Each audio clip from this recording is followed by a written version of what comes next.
2/3 बहुमतको सरकार त्यो चिनिया विचारधारा अभिप्रेरित छ। एमसीसी पनि रसुवा केरुङ हुँदै काठमाडौँ हुँदै आउने गोरखपुरसम्म पुग्ने विद्युतीय प्रसारण लाइन अनि रसुवा केरुङ काठमाडौँ रेलमार्ग बीआरआईको कुरा एउटै बाटोमा दुईटा शक्ति राष्ट्रलाई कसरी म्यानेज गर्नुहुन्छ? यो सबै कुराबाट चीन पूर्ण रूपले जानकार छ नि। त्यसैले गर्दाखेरि आफ्नो स्ट्र्याटेजीलाई मेन्टेन गर्नका लागि र अहिले जुन हर्षवर्धन श्रृङ्गल यहाँ आउँदै हुनुहुन्छ त्यो उहाँको यो स्ट्र्याटेजी हुन सक्छ। त्यसकारण हाम्रो भनाइ यो भनेर पहिले नेपाल सरकारलाई अलर्ट गर्न आउनु भएको छ र तिमीहरू एकले अर्कालाई जुन भ्रष्टाचारी र पापाचारी भनेर लिखित आरोप र प्रत्यारोप गरिराखेका छौ, अब अमेरिका र भारतको त्यो यो मानवाधिकार र विधिको शासनको कुरा चल्ने हो भने यो भ्रष्टाचारको कसुरमा एमाले अथवा तिमी गोकुल बाँसकोटा लगायतका ललिता निवासको विष्णु पौडेल लगायतका तिमीहरू कोही पनि बाँच्दैनौ। नरहत्याको कुराले गर्दा प्रचण्ड सरचण्ड कोही पनि बाँच्दैनौ, तिमीहरू म्यानेज गर भन्नलाई आएको पनि हुनसक्छ। अमेरिकाको निर्वाचन पछि चिनिया राजदूतको सक्रियता अनि त्यो सक्रियताको सँगसँगै जब भारतका पदाधिकारी एकपछि अर्को गरेर आउन थाले अनि चीनको उच्च पदस्थ मान्छेहरू आउन थाल्नु। चीनसँग त ठ्याक्कै सिमाना जोडिएको छ नि, झन् कति महत्त्वपूर्ण छ। त्यसकारणले गर्दाखेरि यो भ्रमणले नेपालको राजनीतिमा फेरि अर्को तरङ्ग ल्याउने कुरा र अहिले सत्ताधारी दलभित्रको जुन द्वन्द्व छ, एकले अर्कालाई भ्रष्ट अपराधी अब जे भनेका छन् त्यो सम्पूर्ण कुराबाट त अब मानवाधिकार विधिको शासन लोकतन्त्रको कुरा गर्ने हो भने त यो त राज्य प्रणाली नै काम नलाग्ने भन्ने कुरा। अहिले कम्युनिस्टलाई नै आफ्नो पार्टी फुटाएर ठाउँ दिनुभयो भने 2-4वटा मान्छे जागिर खालान्, संवैधानिक नियुक्ति पाउलान्, कोही पदमा पुग्लान् अथवा कोही राजदूत, छोडिदिनुहोस् त्यो कुरा। तर के हो भनेदेखि सर्वहाराको अधिनायकवाद हुँ भन्ने कम्युनिस्टको सत्ता त निरन्तर चल्छ नि। म त नक्कली चिनिया मात्रै हुँ भनेर प्रचण्डजीले भन्न खोजे हो कि किनभने माओ त्से-तुङको नाम लिनुभयो, भारतमा बस्नुभयो। माओवाद ल्याउनका लागि भारतले प्रचण्ड, बाबुराम भट्टराई, रामबहादुर थापालाई आश्रय त दिएन होला नि। भनेदेखि माओको नाउँ लिनुभयो, भारतमा बस्नुभयो, पहाडमा नेपाली मार्नुभयो, तर मधेसमा के गर्नुभयो? यसै कारणले गर्दाखेरि यो त्यहाँसम्म पुगेको पनि हुनसक्छ। चीनले आफ्नो सतर्कता बढाउनु पर्यो। उसको त बीआरआईमा धक्का लाग्ने भयो नि त, बेल्ट एन्ड रोड इनिसिएटिभ्समा। अब यति जे भयो हामी चाहिँ एक ठाउँमा आउने भयौँ, गन्तव्य एउटै हो, यो जजब आदि सजब आदि इत्यादि छोडौँ भन्ने अवस्थामा पनि पुग्न सक्छ। वरिष्ठ अधिवक्ता विष्णु भट्टराई सरलाई कार्यक्रममा हार्दिक स्वागत छ। हजुर धन्यवाद, नमस्कार। अब अहिलेको परिस्थितिलाई निहालेर हेर्दाखेरि चिनिया राष्ट्रपति सी जिनपिङका विशेष दूत रक्षा मन्त्री नेपाल आउने कार्यक्रम तय भइसकेको छ र यसै सन्दर्भमा दक्षिणलाई फर्केर हेर्दाखेरि दक्षिणका विशेष सचिव पनि नेपाल आउने कार्यक्रम छ।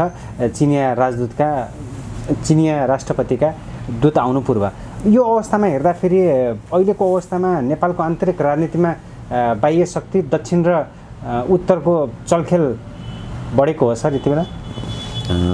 धन्यवाद। पहिलो कुरा त हामी कहाँको यो राज्य प्रणाली नै नेपाली जनता, नेपाली नेताको सहभागितामा भएको होइन। अब यसो भन्यो भने एकदमै धेरै यो एग्रेसिभ अथवा उत्तेजक प्रतिक्रियाहरू हुन सक्छन्। मैले यो कुरा यस कारणले भने कि 12 बुँदे समझदारी गराउने निर्णायक शक्ति नै विदेशी शक्ति थियो र यो देशका राजनीतिक दलका प्रतिनिधिहरू त्यतिखेर भारतीय भूमिमै गएर 62-63 को जनआन्दोलनको 12 बुँदे समझदारीमा सैछाप गरे अनि तिनीहरू नै त्यो भारतमा गएर 12 बुँदे सैछाप गरेर आइसकेपछि अनि तिनै दलका कार्यकर्ताहरू, तिनै दलका नेताहरूको नाउँमा अथवा जे जति आन्दोलन जे भयो अथवा नेपाली जनताको आन्दोलन भनेर जे भनियो त्यो भएको कारणले गर्दाखेरि मैले नेपाल र नेपाली भूमिमा अथवा यो राज्य व्यवस्थाको उद्गम स्थल नै नेपालको भूमि होइन भनेर भने हुँ र यसले गर्दाखेरि यो राज्य व्यवस्थाको साँच्चै भन्ने हो भने संविधान सभा मा संविधान बनाउने कुरादेखि लिएर संविधान लागू गर्ने कुरादेखि लिएर अहिलेसम्मको गतिविधिमा कहिले कुन चाहिँ दिन एउटा यस्तो छैन होला जसमा विदेशी शक्तिको चलखेल नभएको होस्। नेपालको संविधानमा धर्मनिरपेक्ष गणतन्त्र लगायतका गतिविधिहरू राख्ने कुरामा, संघीयता राख्ने कुराहरूमा नेपालको शासकीय स्वरूप स्विजरल्यान्डमा गएर त्यतिखेरका नेकपा एमाले, माओवादी, कांग्रेस लगायतका राजनीतिक दलहरूले, जसमा मधेसवादी दल समेतका दलहरूले नेपालको शासकीय स्वरूपको बारेमा अमेरिकाको नोट्रे डेम युनिभर्सिटीका प्रोफेसरहरूको संलग्नतामा नेपालको शासकीय स्वरूप तय गरे भन्ने कुरा तत्काल सार्वजनिक भएको हो। मैले यो कुरा तपाईलाई किन निवेदन गरिराखेको छु भने संघीयता र धर्मनिरपेक्ष भन्ने कुरा आम नेपाली जनताले कति बुझेका छन्, अहिले पनि कति बुझेका छन्। यसै कारणले गर्दाखेरि विदेशी शक्तिको चलखेल अहिले बढेको मात्रै होइन कि विदेशी शक्तिकै ज्ञान, बुद्धि, बल, ताकत र निर्भरतामा यो राज्य प्रणाली आएपछि विदेशी शक्तिको चलखेल बढ्छ। एक र अब अहिले पछिल्लो कुरा गर्दाखेरि चिनिया रक्षा मन्त्री वेई फेङहे आउँदै हुनुहुन्छ 14 गते पर्सिको दिन र त्योभन्दा अगाडि नै अहिलेका भारतीय विदेश सचिव हर्षवर्धन श्रृङ्गला आउनुहुन्छ भने यो भारतबाट अहिले कुनै न कुनै रूपमा कुनै न कुनै जिम्मेवारीका व्यक्तित्वहरू आउने कुराको निरन्तरता जब नेपालले लिपुलेख, लिम्पियाधुरा र कालापानीको नक्सा आफ्नो पाठ्यपुस्तकबाट हटायो तबबाट भारतीय पदाधिकारीहरूको, भारतीय व्यक्तित्वहरूको, जिम्मेवार पदासीन मानिसहरूको आउने क्रमको निरन्तरता भयो। चाहे त्यो सामन्त गोयलको आउने काम होस्, चाहे त्यो अस्ति नरवडेजी आउने कुरा होस्। नरवडेजी आएर फर्किने भ्याएको 2 हप्ता भएको छैन, फेरि हर्षवर्धन चाहिँ आउनुहुन्छ भनेपछि तपाईँ हेर्न सक्नुहुन्छ नेपालले लिपुलेख, लिम्पियाधुरा र कालापानीको नक्सा जब पाठ्यपुस्तकमा छाप्ने कुरालाई निषेध गर्यो, रोक्यो, तब भारतीयहरूको निरन्तर आवागमन भयो, हुन लाग्यो। र त्यसै गरेर चीनका जिम्मेवार निकायहरू हाम्रो पनि हुम्ला जुम्लाको सीमा चिनियाहरूले मिचेको छ भन्ने कुरा त्यहाँका जिम्मेवार मानिसहरूले प्रतिवेदन दिँदै गरेको अवस्थामा नेपालको परराष्ट्र मन्त्रीले ती कागजपत्र केही नहेरिकन चीनले सीमा मिचेको छैन पनि भन्ने, अनि होइन यो सीमा विवाद संवेदनशील विषय हो, अहिलेको भरे नै केही भन्न सकिँदैन पनि भन्ने भनेपछि अब नेपालले लिपुलेख, लिम्पियाधुरा र कालापानी त आफ्नो विद्यार्थीहरूको पाठ्यपुस्तकबाट त हटायो, तर अब हाम्रो जुम्ला हुम्लाको चाहिँ सिमाना मिचिएको कुरामा अब त्यहाँ पनि पाठ्यपुस्तकमा त्यो विषय नराख्नु पर्ने भयो। हुनसक्छ त्यही कारणले गर्दाखेरि अब यो चीनका रक्षा मन्त्रीको अहिलेको भ्रमणको विषय यो पनि हुनसक्छ। र अझै अर्को कुरा के हो भनेदेखि अहिले अमेरिकाको निर्वाचनलाई हेरेर र नेपालमा कम्युनिस्टहरूको राज्य सरकार, राज्य व्यवस्था भएको कारणले गर्दाखेरि चीनको चासो र चिन्ता र सतर्कता बढेको हुनुपर्छ। चीनको सतर्कता पनि बढेको छ यो चासो, चिन्ता, किनभने अहिले निर्वाचित हुनुभएका जो बाइडेनले आफ्नो परराष्ट्र नीति सम्बन्धी पहिलो अभिव्यक्तिमा उहाँले चीनको बढ्दो प्रभाव, चीन अहिले संसारमा आर्थिक, सामरिक, कूटनीतिक, व्यापारिक हरेक शक्तिको कारणले अमेरिकाको बराबरमा आइराखेको अवस्थामा अब अहिले चीन संसार अथवा अमेरिकाले संसारमा आफ्नो प्रतिस्पर्धी देख्ने त चीनलाई नै हो वैचारिक कारणले पनि। र चीन र नेपालको 2/3 बहुमतको लोकतान्त्रिक संविधान अन्तर्गतको सरकार, शेषमणिजी म तपाईलाई भन्दैछु, संसदीय प्रजातन्त्र अन्तर्गतको सरकार, 2/3 बहुमतको सरकार त्यो चिनिया विचारधारा अभिप्रेरित छ भनेपछि अब अहिले हामी सी जिनपिङ विचारधाराद्वारा अनुप्राणित छौँ भनेर नेपाल सरकारले अथवा यो नेकपाले औपचारिक रूपमै भने हो। अब अमेरिकामा जब जो बाइडेनको अहिले पछिल्लो अभिव्यक्ति आयो, प्रजातान्त्रिक शक्तिहरूलाई, लोकतान्त्रिक शक्तिहरूलाई मानवाधिकार विधिको शासन त्यसलाई निर्वहन गर्ने शक्तिको चाहिँ अब फेरि ट्रम्पको कठोरताबाट यो मानवाधिकार लोक कल्याणको बारेमा जुन जो बाइडेनको अभिव्यक्ति छ त्योसँगको सतर्कताका लागि अब ताकि नेपालको कम्युनिस्ट पार्टीले आफ्नो स्ट्यान्ड नछोडोस्, सी जिनपिङ विचारधाराद्वारा नै हामी अनुप्राणित छौँ, एमसिसी पास नगरोस्, बिआरआईलाई नै प्राधान्यता दियोस् भन्ने कुरामा उहाँहरूको ध्यानाकर्षण हुन सक्छ र त्यसै कारणले गर्दाखेरि चीनको त्यो प्रभावलाई नियन्त्रण गर्ने अथवा प्रभाव बढ्नका लागि त चीनको प्रभाव बढ्न नदिनका लागि त भारतको पनि सहयोग चाहियो। यसै कारणले गर्दाखेरि हेर्नुहोस् त अब निरन्तर एकपछि अर्को भारतीय पदाधिकारीहरू, भारतीय गुप्तचर संस्थाका प्रमुख सामन्त कुमार गोयल नेपाल आइसकेपछि त्यसै बखत थल सेनाका सेनापति मनोज मुकुन्द नरवाणे पनि आए। फेरि अब भारत सचिव आउने कुरा भइरहेको छ। अब यो अवस्थामा भारत र चीनको चलखेल वात्तै बढिरहेको हो सर। याङचीको आगमन, फेरि रक्षा मन्त्रीको आगमन हो। त्यसैले गर्दाखेरि अहिले हामीले भारतको क्रियाशीलता र अहिले मैले जो बाइडेनको जुन पहिलो उहाँले विदेश नीतिको सम्बन्धमा होइन लोकतान्त्रिक देशहरूसँग त सहकार्य, यसको निरन्तरता, मानवाधिकार विधिको शासन हामी अगाडि बढाउँछौँ भनेपछि त्योसँग भारतको त असहमति छैन। भारतको असहमति नभएपछि अनि भारतका मान्छेहरू निरन्तर आइराखेका छन्। भारत र हाम्रो बिचमा भएको तिक्तताको पछिल्लो कडी लिपुलेख लिम्पियाधुराको नक्सा अहिले पोस्टपोन गर्ने अथवा पाठ्यपुस्तकमा नपढाउने भएपछि भारतसँगको चिसोपनलाई अगाडि बढाइराख्नु अवस्था परेन। तर अमेरिकाको निर्वाचनको परिणामले गर्दाखेरि उनीहरूले त अब सी जिनपिङ विचारधाराद्वारा चाहिँ नेपालको सत्तामा बसेको कम्युनिस्ट पार्टी सी जिनपिङ विचारधाराद्वारा अगाडि बढ्छौँ भनेपछि त्यसलाई त नियन्त्रण गर्ने, निषेध गर्ने कुरा त हुन सक्छ नि त। अनि यसै कारणले गर्दाखेरि चिनिया रक्षा मन्त्रीको भ्रमण त यसलाई तपाईँ छुट्याएर त हेर्न सक्नुहुन्न।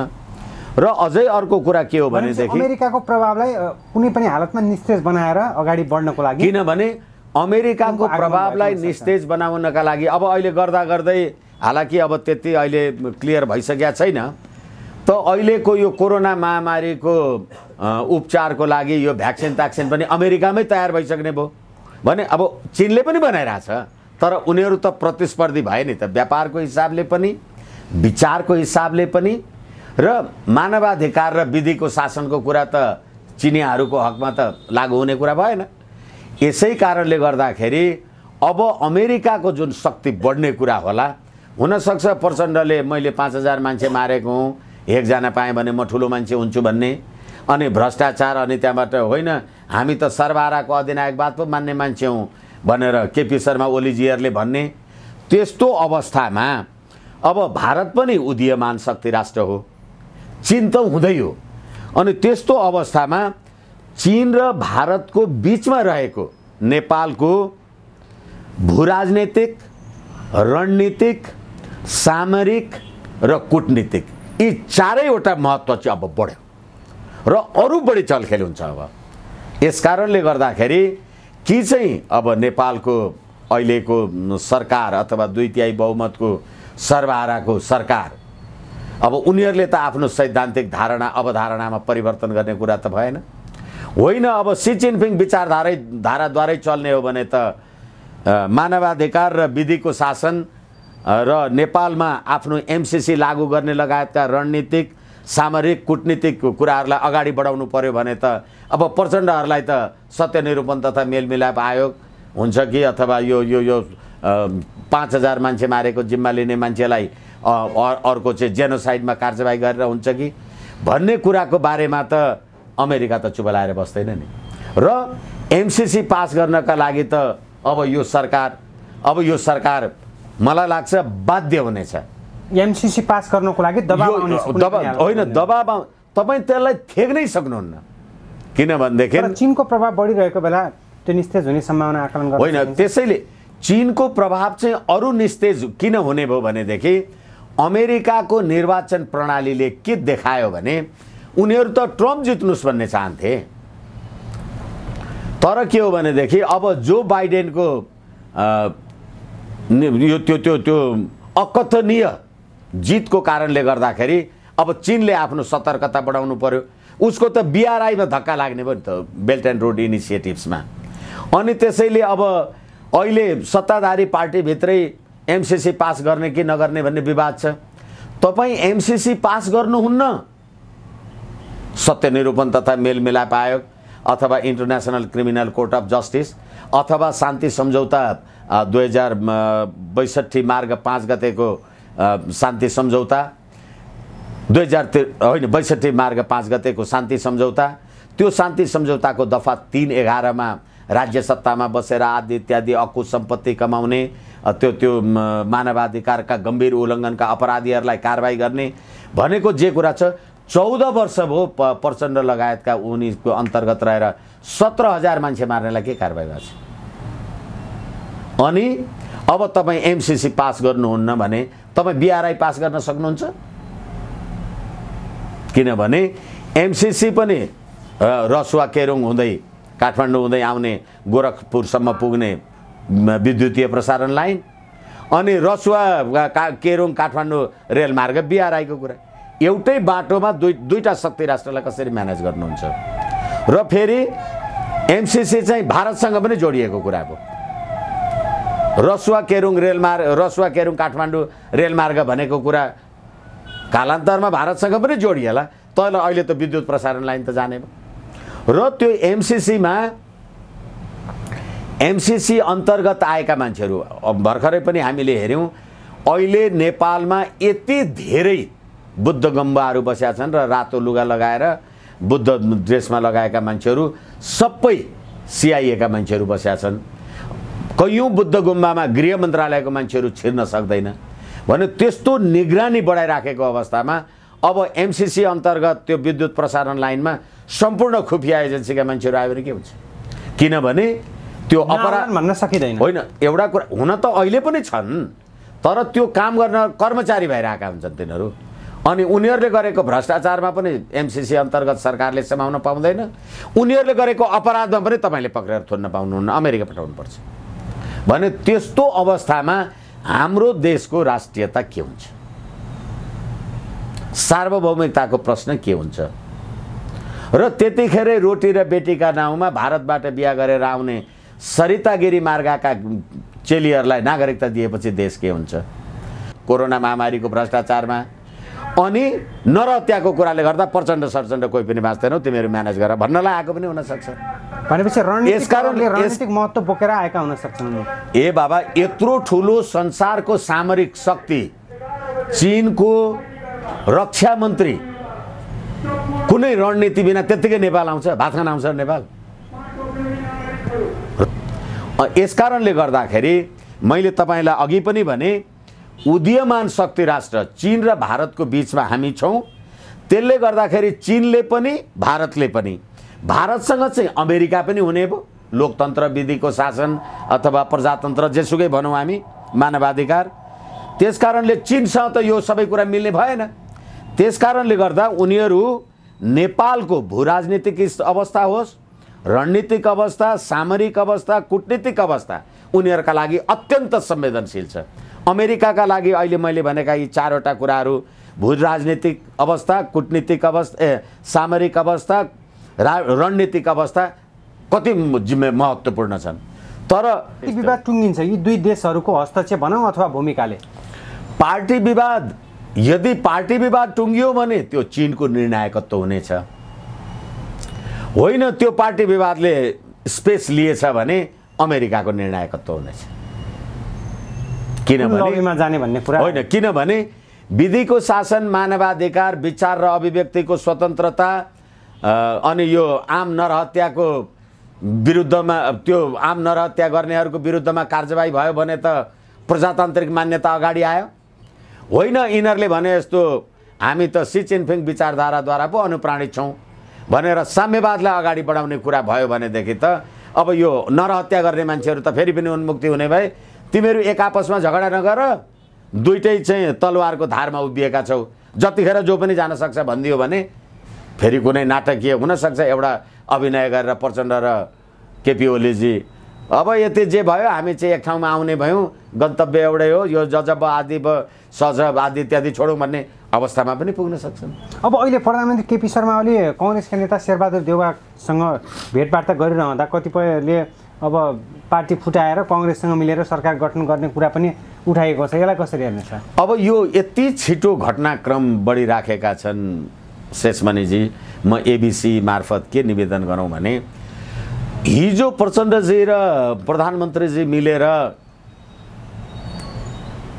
के अरे शेरबहादुर देउवाजी र केपी ओलीजी मिलेर होइन अब हामी चाहिँ पार्टी ध्रुवीकरण गरेर नयाँ सरकारको संरचना पनि गर्न सक्छौँ भन्ने कुरा भन्ने हो भने अब अमेरिकाको निर्वाचनलाई हेरेर शेरबहादुर देउवाको हिम्मत हुन सक्छ, म चुनौतीका साथ भन्न सक्छु, अमेरिका प्रिभेल भयो भने कम्युनिस्टकै सरकार बचाइराख्नका लागि अमेरिकाले शेरबहादुर देउवालाई ग्रिन सिग्नल देला, भारतले देला।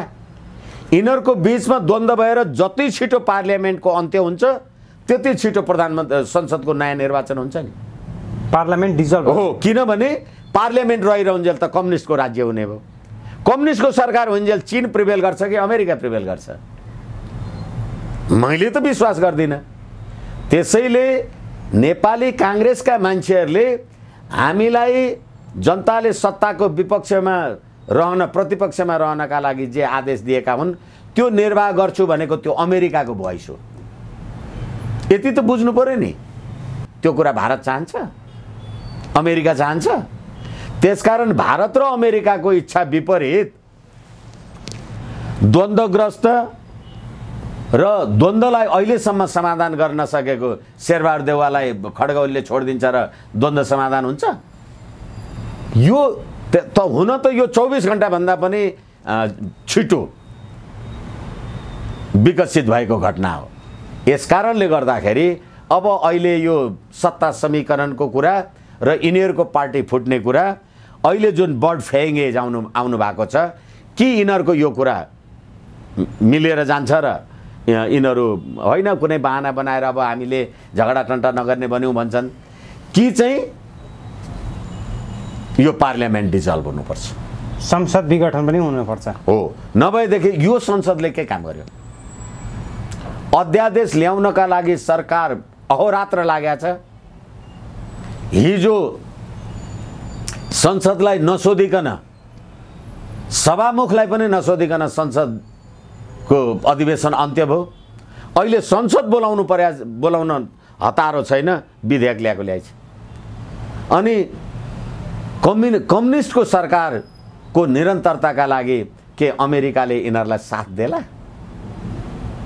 जो बाइडेनको अघि मैले त्यही उहाँको पहिलो विदेशी के अरे परराष्ट्र सम्बन्धी उहाँले दिनुभएको वक्तव्यको एउटा दुईटा कुराहरू जे भने र अहिले जुन दण्डहीनता हेर्नुस् त, राज्य सत्तामा बसेका राजनीतिको अपराधीको राजनीतिकरण, सबै ज्यानमारा मान्छेहरू, 14 जोडी पार्लियामेन्टमा बसेका मान्छेहरू, जनता खान नपाएर सडकमा मरिराखेका छन्। अहिले पनि सर्वहाराको अधिनायकवाद भन्नेहरू दसैँ पेस्की लिएर खाने, अनि एक थाल भात कुनै एउटा दाताले गरिबलाई दियो भने बेइज्जत हुने, त्यस्तो अवस्थामा बर्ड फ्लाइङ आउँदैछन्। त्यो कुरा अमेरिकाले जानेको छैन। अनि यो संसदको आयु यिनीहरूको यो द्वन्द्व अलिकति बढेर जाने भने भोलि सिद्धिन्छ। अब अहिले जसरी नेकपा गुटमा विभाजित भइरहेको छ, अब दाहाल र प्रचण्डको गठबन्धनमा पनि अहिले अवस्था निकै नै सङ्कटग्रस्त उत्पन्न भएको हो कि भन्ने कुरा पनि उत्पन्न भइरहेको छ। र अब दाहालले जसरी राजनीतिक प्रतिवेदन एकलौटी ढङ्गले तल्लो तहसम्म पठाएको भनेर अहिले माधव कुमार नेपालले असन्तुष्ट व्यक्त गर्नुभएको छ, यसलाई कसरी हेर्ने? 5 जना मिलेर होइन र त्यो प्रतिवेदन तयार पारेको हो। त्यसैले गर्दाखेरि यो चाहिँ हाम्रो नितान्त आन्तरिक कुरा हो।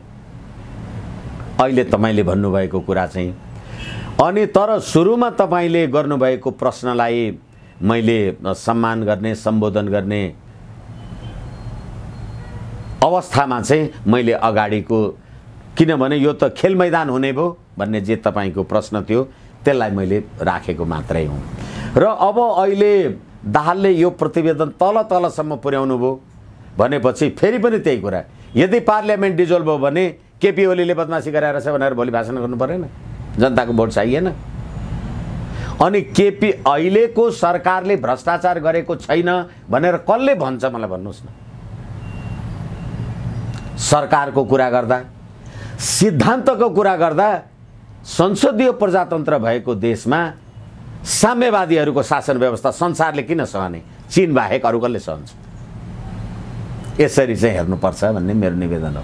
अब मङ्सिर 13 गतेको समयले कस्तो निष्कर्ष देला? दुई पार्टी बीचको विवाद टुङ्गेला अथवा यसले कुन निष्कर्ष, कुन कोर्स? यो मङ्सिर 13 गतेको कुरालाई कसरी सम्बोधन गर्ने भन्ने कुरा हौ याङ्सीले धेरै कुरा अहिलेसम्ममा केपी ओलीजी, प्रचण्डजीहरूलाई भन्नुभयो होला र प्रचण्डजीले आफ्नो प्रतिवेदन गाउँ तह, जिल्ला तहसम्म पुर्याइसक्नु भयो भनेदेखि हुनसक्छ सत्य निरूपण तथा मेलमिलाप आयोग अथवा चाहिँ कर्णेल कुमार लामाका कुरा धेरैचोटि गरेका छौँ।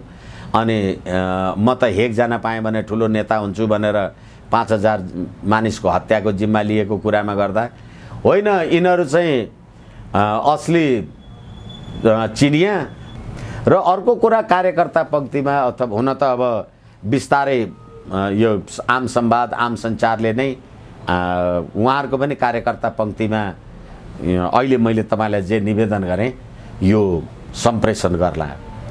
कसरी अहिले अमेरिका भारत भर्सेस चीनको स्वार्थमा हाम्रो देशको भूराजनीतिक, रणनीतिक, सामरिक र कूटनीतिक कुरामा कसरी खेलेका रहेछन् भन्ने कुरा अनि बल्ल आम सञ्चारमा पुग्ला अनि जनताले हिसाब राख्लान् नि। अब आशा गर्ने ठाउँ रह्यो सर यो अवस्थामा? आशा गर्ने ठाउँ रह्यो मैले भनेको होइन। कसरी यो राज्य व्यवस्थाले मुलुकलाई शक्ति राष्ट्रको क्रीडा मैदान बनाएको रहेछ भन्ने कुरा देखिने भयो र यो देखिएपछि यो राज्य प्रणाली नै वास्तवमा नेपाली जनताको प्रणाली होइन रहेछ भन्ने कुरा स्थापित हुने भयो। ठिक छ, अन्तिम भागमा छौँ सर। जाँदा जाँदै अहिलेको परिस्थितिमा केन्द्रित भएर विश्व दुनियाँका दर्शकलाई के भन्न चाहनुहुन्छ? विश्व दुनियाँका दर्शक, विश्वमा रहेका नेपालीलाई यो अहिले